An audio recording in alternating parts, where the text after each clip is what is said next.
Welcome two unit fight जंगी में आप सभी का स्वागत है। आज है 31 अक्टूबर 2023 और हम सारी बुरी अच्छी और टुच्ची खबरों को लेकर आपके साथ हैं। इन खबरों से एक्चुअली ज़्यादा कोई फ़र्क पड़ता नहीं, पर क्योंकि सब बनाते हैं इसलिए मैं भी बना दूँ। बट मेरा दुनिया को देखने का अपना एक पर्सपेक्टिव है। ठीक, तो एमएमए की दुनिया, बॉक्सिंग की दुनिया, कॉम्बैट स्पोर्ट की दुनिया से जुड़ी जो भी इंपॉर्टेंट खबरें हैं उन सभी के बारे में बात करेंगे। पर आगे बढ़ने से पहले सब्सक्राइब करिए, सब्सक्राइब करके बेल आइकन को क्लिक करिए क्योंकि ये कॉम्बैट स्पोर्ट का सबसे बेहतरीन चैनल है। अब चलते हैं टुच्ची खबरों की तरफ। ठीक है, सबसे पहली खबर जो है वो हमजा चिमाएव को लेके है। वैसे आप सभी को पता है कि हमजा चिमाएव वो फाइट जीतने के बाद एक कंट्रोवर्सी जो हुई वो ये थी कि हमजा चिमाएव का कहना था कि उसने पहले राउंड में ही अपना हाथ तोड़ लिया था, पर फिर बाद में देखा गया कि हमजा चिमाएव जब चेचेनिया जा रहा था तो उसके हाथ में कोई पट्टी नहीं थी और वो एंजॉय कर रहा था। फिर हमजा चिमाएव की टीम ने कहा कि नहीं, चोट है, डॉक्टर का मानना है कि चोट है, फिर एक डॉक्टर ने कहा कि नहीं है। फाइनली ये बात पता चली है कि एक्चुअल में चोट है और हमजा चिमाएव को 4 हफ्तों के लिए अंडर ड्रेसिंग जाना पड़ेगा।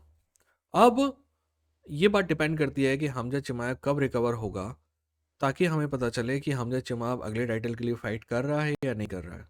ठीक है, तो जब तक हमजा चिमाएव को सर्टिफिकेट ना मिले दोबारा फाइट करने का, तब तक हमें थोड़ा we need to hold our horses. ठीक, अगली खबर जो है वो रॉबर्ट विटेकर और अलेक्जेंडर वोल्कानस्की को लेकर है। अलेक्जेंडर वोल्कानस्की का कहना है कि he wanted to be the best champion out of Australia. उन्हें रॉबर्ट विटेकर के बारे में कुछ नहीं कहा, बट जो दूसरी खबर जो जिसमें रॉबर्ट विटेकर ने वोल्कानस्की के बारे में कहा कि इस्लाम से फाइट करने के लिए इस्लाम से फाइट करने के लिए वोल्कानस्की अभी रेडी नहीं था। उसको पूरी तैयारी करनी चाहिए थी क्योंकि इस्लाम जैसे फाइटर के साथ फाइट करने के लिए आप शॉर्ट कैंप में तैयारी नहीं कर सकते। तो मैं रॉबर्ट विटेकर को ये कहना चाहूँगा कि actually Volkanovski was trying to do something great. अगर वो शॉर्ट कैंप करता और जीत जाता तो these are the stories made of, but risky था, बिल्कुल था। पर ना तो यू नो वोल्कनास्की की टीम ने बहाना बनाया है, ना वोल्कनास्की ने बहाना बनाया है कि शॉर्ट नोटिस था ये और वो।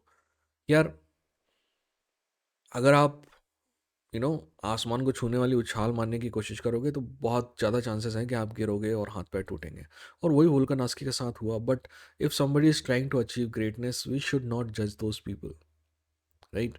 We should take risk, we should take risk because like, क्योंकि at the end of the day Volkanovski के बयान से या वोल्कनास्की के कैरेक्टर से कह लीजिए, या फिर कह लीजिए कि एक प्रकार से वोल्कनास्की की जो बॉडी लैंग्वेज है उससे पता चलता है कि ही रियलाइजेस कि एथलीट का जो लाइफ स्पान है ना बहुत छोटा होता है।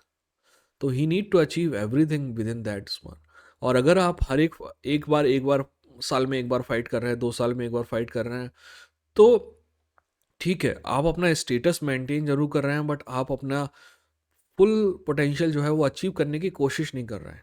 और मेरे ख्याल से वोल्कानस्की तो जितना उसका पोटेंशियल है उससे भी ज़्यादा अचीव करने की कोशिश कर रहा है। तो I will always have respect for Volkanovski and I also respect Whittaker.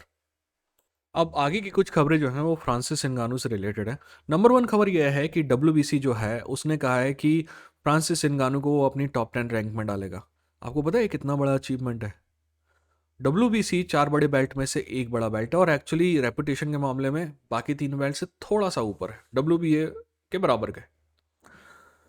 एक बॉक्सिंग फाइट के बाद एक बॉक्सिंग फाइट के बाद अगर टॉप 10 में किसी फाइटर को जगह मिल रही है तो it's a great achievement. But मैं कहना चाहूंगा डब्ल्यूबीसी वाले को, तुमको चूतियो इतना ही बड़ा भरोसा था कि फ्रांसिस नगानू ऐसा फ्रांसिस नगानू वैसा है, तो हरामखोर उसको टाइटल शॉट क्यों नहीं बनने दिए? क्यों बीच में अड़ंगा डाल दिए? टाइटल शॉट बनने देते। भले ही फ्रांसिस नगानू हार जाता तो भी तो ये होता ना कि he fought for the world title.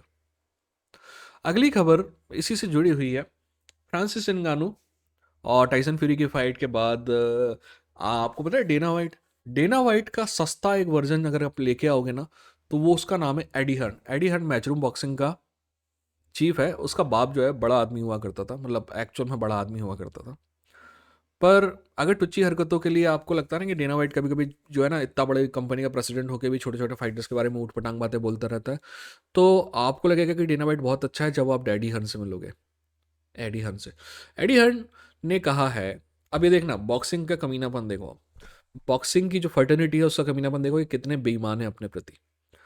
AD Hunt का कहना है कि वो ज़्यादा इम्प्रेस नहीं था फ्रांसिस नगानू से, उसको लगता है कि टाइसन फ्यूरी ऐसे बॉक्स कर रहा था जैसे उसने कभी जिंदगी में बॉक्सिंग की ही नहीं, यानी कि फ्रांसिस नगानू केपेबल नहीं है।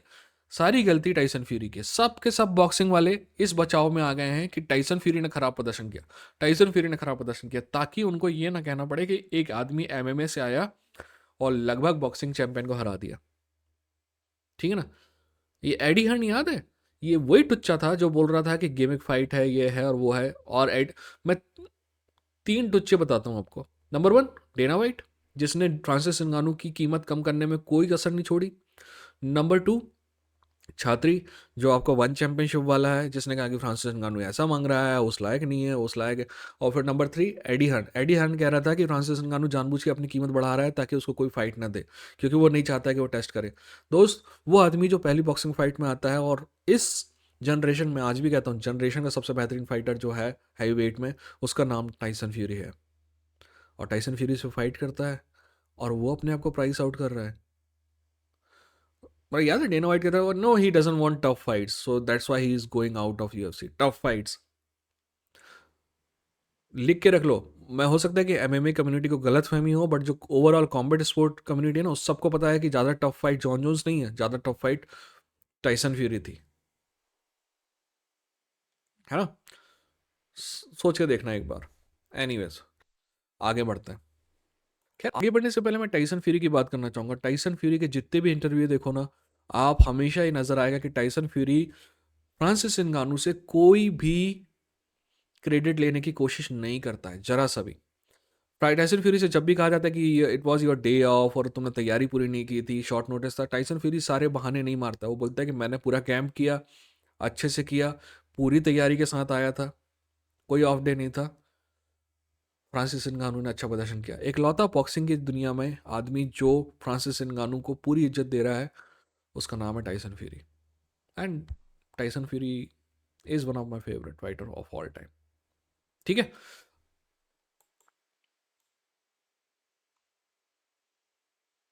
हाँ, यार आप में से कोई अगर भोपाल में रहता है और तो ज़रूर नीचे मैसेज करना, राइट। I need something. हाँ, मैं आपको एक प्रॉब्लम बताता हूँ, आप में से कोई भी इस चीज़ का सोल्यूशन निकालो तो मैं बताता हूँ, ठीक है ना। मैं खबरों पे आऊँगा, बट आपकी मेरे को मदद चाहिए। प्रॉब्लम ये है कि एक इंजीनियरिंग कॉलेज है भोपाल का, उसके स्टूडेंट की लिस्ट निकालनी है मेरे को 2004 से 2008 तक की। ठीक है। इंजीनियरिंग कॉलेज का नाम है TIT, technocrats institute of technology, right. मैं नहीं पढ़ा ऐसा टीचर कॉलेज में, बट आप में से किसी को भी समझ में आता है कि कैसे सर निकाल सकते हैं लिस्ट 2004 से 2008 तक की टेक्नोक्रेट इंस्टीट्यूट ऑफ टेक्नोलॉजी में, भोपाल की, तो आप बताइएगा, मेरे को बहुत ज़्यादा ज़रूरत है। ठीक है ना। I am even ready to pay for it. ठीक है। तो आप निकाल के देखिए, आप में सब में कोशिश करिए, और अगर किसी को बन जाए, समझ में आ जाए कि 2004 से 2008 तक के स्टूडेंट की लिस्ट निकालनी है, या फिर सिर्फ जिन स्टूडेंट का एडमिशन 2004 में हुआ था उनकी लिस्ट भी निकल जाएगी तो भी चलेगा। ठीक है ना। आप समझ में नहीं आ रहा है कि वो आरजीपीवी से निकालनी है, यानी कि जो यूनिवर्सिटी से निकालनी है, या फिर कॉलेज से निकालनी है। दोनों में से चीज़ें जो है मेरे को थोड़ी समझ में नहीं आ रही। भोपाल का है ये, अगर आप कर सके तो बताइएगा। तो इस खबर से जुड़ी और भी ये बोलना चाहूँगा कि एंड में इवन फ्रांसिस नगानू की जो टीम है, मैं आपको कहूँगा सबसे ज़्यादा ग्रेट अगर किसी को मिलना चाहिए तो वो है एरिक निक्सिक को। ये बात अलग है कि माइक टाइसन ने भी काफ़ी ट्रेनिंग दी है फ्रांसिस नगानू को, बट एक्चुअली माइक टाइसन सबसे ज़्यादा अगर क्रेडिट मिलना चाहिए तो नंबर 1 में डोई कूपर को मिलना चाहिए, नंबर 2 में एरिक निक्सिक को मिलना चाहिए, और नंबर 3 में माइक टाइसन को आप दे सकते हैं। देखो यार, कई बार चीज़ें जो हैं सिर्फ दिखाने के लिए की जाती हैं, राइट। मैं ये नहीं कह रहा कि माइक टाइसन की ट्रेनिंग जो थी वो सिर्फ दिखाने के लिए थी क्योंकि सऊदी अरेबिया पैसा दे रहा था, बट ये है कि उसका अच्छा खासा हाथ है। माइक टाइसन के आप बाजू से भी गुजरोगे ना तो आप पहले से ज़्यादा नॉलेज वाले होगे। तो फिर आप अगर ट्रेनिंग ले रहे हो तो फिर तो बात ही छोड़ दो। बट फिर भी सबसे ज़्यादा क्रेडिट अगर किसी को मिलना चाहिए तो वो है डोई कूपर, एरिक निक्सिक और फिर माइक टाइसन को। ठीक है। हाँ, तो इन टीम के सारे मेंबर्स ने टाइसन फ्यूरी की टीम के बारे में कहा कि दे वर ग्रेशियस और they gave us full credit even after the fight. So टुच्चापना जो है ना बॉक्सिंग में, इस टीम के बाहर से आ रहा है, इस टीम से नहीं आ रहा है। हाँ, इसी चीज़ से अगली खबर जो जुड़ी हुई है वो ये है कि फ्यूरी और यूसिक की जो फाइट है वो लगभग 2 महीने के लिए पोस्टपोन हो गई है, क्योंकि पहली बार तो नॉकडाउन हुआ था, तो वैसे तो बॉक्सिंग में कमीशन जो है 90 डेज़ का नहीं देते हैं, 30 डेज़ का सस्पेंशन भी देंगे, तो भी जो रिकवर होंगे, कंकशन टेस्ट होगा, ये सारी चीज़ें होंगी। तो ये मान के चलिए कि आप जो दिसंबर 31 को होने वाली थी fight Tyson Fury versus Alexander Usyk की, वो फाइट तो नहीं होगी, वो प्लान तो फ्रांसिस नगानो ने ख़त्म कर दिया। ठीक है, पर इन दोनों की फाइट का मैं बेसब्री से इंतज़ार कर रहा हूँ, और ये मेरा मानना है कि शायद फाइट फरवरी में होगी। अगली खबर जिसके बारे में मैं बात नहीं करना चाहता, बट खबर है तो सुन लीजिए। इयान गैरी का कहना है कि टीम जो रेनेगेड है, ब्रिटिश टीम जो है जिसमें लियोन है, उसने उसमें से बाहर निकलवा दिया था लियोन एडवर्ड्स ने इयान गैरी को। मेरे ख्याल से अच्छा ही काम किया था।